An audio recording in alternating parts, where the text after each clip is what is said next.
Daily Bible Reading, 1 Samuel chapter 4.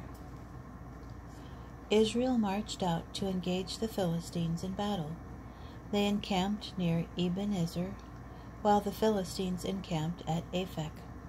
The Philistines arrayed themselves against Israel, and when the battle was fought, Israel was routed by the Philistines, who slew about 4,000 men on the field of battle. When the Israelite troops returned to the camp, the elders of Israel asked, "Why did the Lord put us to rout today before the Philistines? Let us fetch the ark of the covenant of the Lord from Shiloh. Thus he will be present among us, and will deliver us from the hands of our enemies." So the troops sent men to Shiloh. There Eli's two sons, Hophni and Phinehas, were in charge of the ark of the covenant of God. And they brought down from there the ark of the covenant of the Lord of hosts, enthroned on the cherubim. When the ark of the covenant of the Lord entered the camp, all Israel burst into a great shout, so that the earth resounded. The Philistines heard the noise of the shouting, and they wondered, "Why is there such a loud shouting in the camp of the Hebrews?" And when they learned that the ark of the Lord had come to the camp, the Philistines were frightened, for they said, "God has come to the camp." And they cried, "Woe to us! Nothing like this has ever happened before. Woe to us! Who will save us from the power of this mighty God? He is the same God who struck the Egyptians with every kind of plague in the wilderness. Brace yourselves and be men, O Philistines, or you will become slaves to the Hebrews as they were slaves to you. Be men and fight."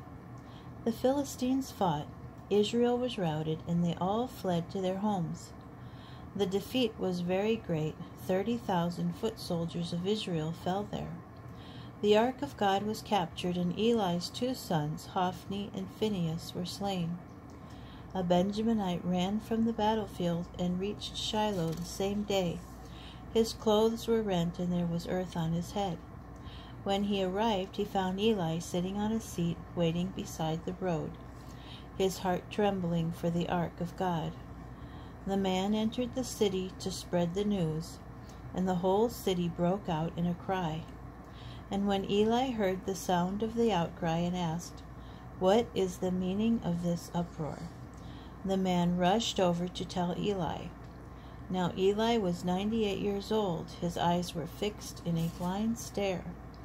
The man said to Eli, "I am the one who came from the battlefield. I have just fled from the battlefield." Eli asked, "What happened, my son?" The bearer of the news replied, "Israel fled before the Philistines, and the troops also suffered a great slaughter. Your two sons, Hophni and Phinehas, are dead, and the ark of God has been captured." When he mentioned the ark of God, Eli fell backward off the seat beside the gate, broke his neck, and died, for he was an old man and heavy. He had been a chieftain of Israel for 40 years. His daughter-in-law, the wife of Phinehas, was with child, about to give birth. When she heard the report that the ark of God was captured, and that her father-in-law and her husband were dead, she was seized with labor pains, and she crouched down and gave birth. As she lay dying, the women attending her said, "Do not be afraid, for you have borne a son." But she did not respond or pay heed. She named the boy Ichabod, meaning, "The glory has departed from Israel," referring to the capture of the ark of God and to the death of her father-in-law and her husband. "The glory is gone from Israel," she said, "for the ark of God has been captured."